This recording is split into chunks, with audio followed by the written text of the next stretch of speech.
TekWar is a 1994 TV movie directed by William Shatner and starring Greg, My Two Dads Evigan, Eugene, Big Daddy Clark, Torri Higginson, Ray Jewers, Sonia Smits, Von Flores, Barry Morse, Sheena Easton, and William T.J. Hooker Shatner.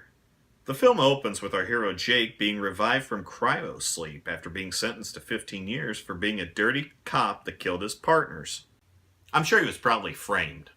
I really loved this movie when it was called Demolition Man. The court finds you guilty and sentences you to 15 years in cryogenic incarceration. 15? How long was I in? 4 years, 3 months, and 27 days. 4 years of a 15-year sentence? No truth in sentencing here. I consider mech an insult. So do I. He gets picked up by what Jake refers to as a mech, so I guess he's an android, a robot, or some shit. Wow, this movie is really trying to be shitty Blade Runner. Jake heads home. No wonder he got busted for being a dirty cop. There's no way in hell he could afford this place on a policeman's salary. The trial was very, very hard on Danny. What are you talking? 15 years is a long time to wait. He needed a father. What are you talking about? Our divorce was finalized April 2042. Dumped! He begins the age-old quest of stalking his ex, but since this was before Google and Facebook, he's shit out of luck. Well, find her. Catherine L. Cardigan. There is no such domestic listing. Oh great, here's your asshole in a Jeep alert. At least the freshness was locked in. I guess they're going for a Back to the Future 2 vibe now. Honestly, I think the costumer was just liquidating their inventory and they bought whatever they had. I need something. Well, you know my motto. Everything is negotiable. Except the price. Sure, it sounds cool, but it's actually really fucking stupid. They aren't very good jockeys, but Jake does get to see his son who is disappointed as hell in his old man. You broke your word to people who trusted you. Your partners died because of you. Jake, 10 seconds. Listen, son, I've got to see it.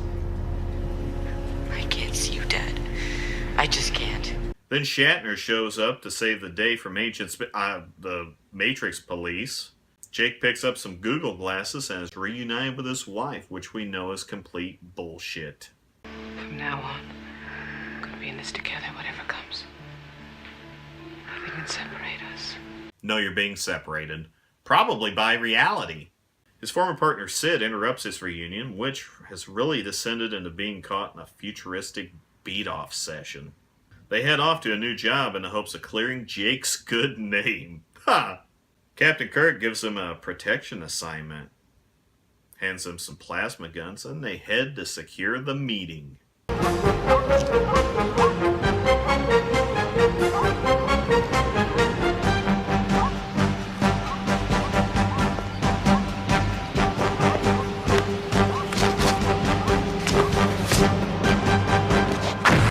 That really turned into an explosive situation. Sid is now in the hospital, and Jake learns that a professor has developed a way to fry all tech. Can't be done. The drug that Jake was using to masturbate to his wife and end the tech lords. We do have evidence the professor was attempting to flee into the wilderness belt to avoid his own assassination. The rebel movement there is known to be in sympathy with the war against tech. You get all that? Jake sees the professor's daughter and has a flashback that he has seen her before. It seems that she has traveled to a rough area to find her dad. Jake goes to find her, but manages to have his douche-mobile taken over by Tech Lord Hikari. He mocks Jake on his arrival, and a fight breaks out. Here, just kick me. We get some acrobatics, sort of, and a rip-off of the classic film Runaway. Nice vest, buddy. The plot thickens as it turns out the good doctor was working on a way to wipe out all tech except Hikari's, making his tech more valuable. It's a whole supply and demand thing. He goes to a private lab and Jake follows a bunch of directions to release a female robot that looks just like Beth. The bad guys show up and they just leave. One guard on the Jeep. Nice job, guys. They head back to Jake's place and boom, Mike! Jake makes a date with the War Bride, the leader that occupies the area that Beth was last seen, but finds a poor man's General Zod and Tron ripoff. Now the question is, do I make a Slapshot reference or a Strange Brew reference during this scene? You make the call. Leave your vote in the comments below.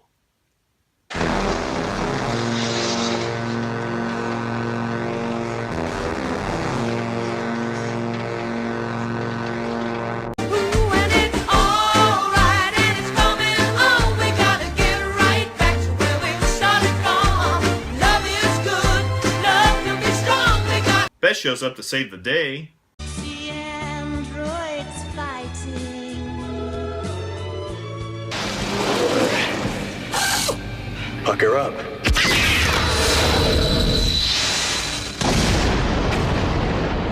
And that goal puts them ahead. Get it? Sheena Easton is busy auditioning for the Poison Ivy role, and we learn that Beth 1 is dead. We'll see. Beth 2 reveals that she can now access hidden information and tells Jake that he didn't do the killing of his partners and it was all Hikari and a mystery man doing the shooting. Who could it be? They learn of Sonny Hikari's location and Sid is out of the hospital, but first we have to meet the ex-wife who has apparently married a robot of G. Gordon Liddy. She tells Jake to fuck off and we can go back to the main plot. I was thinking, after we find the professor, I could easily be reprogrammed. For what? So I could stay with you? I could keep on working and be your partner. That's sweet. She wants to be his partner. Hey, Danny is here too. Things are looking up for Jake Cardigan.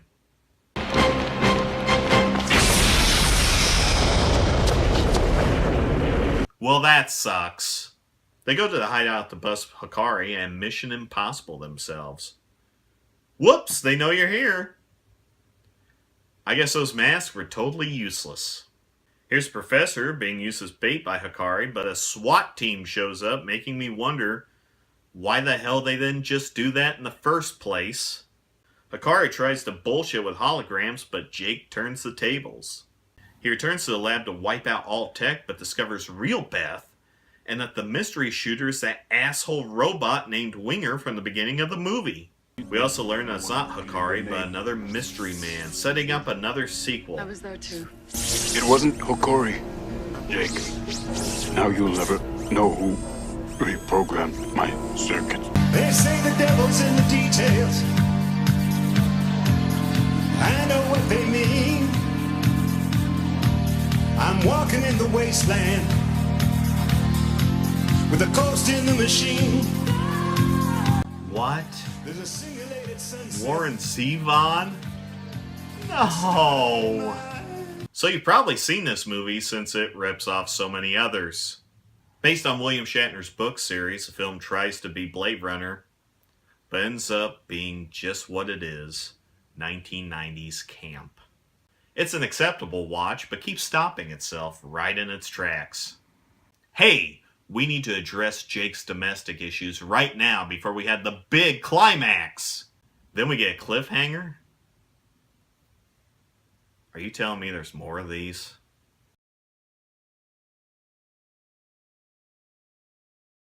You make a Thai mangosteen colada. I think so. A little alcohol can't hurt the skin. Do you think?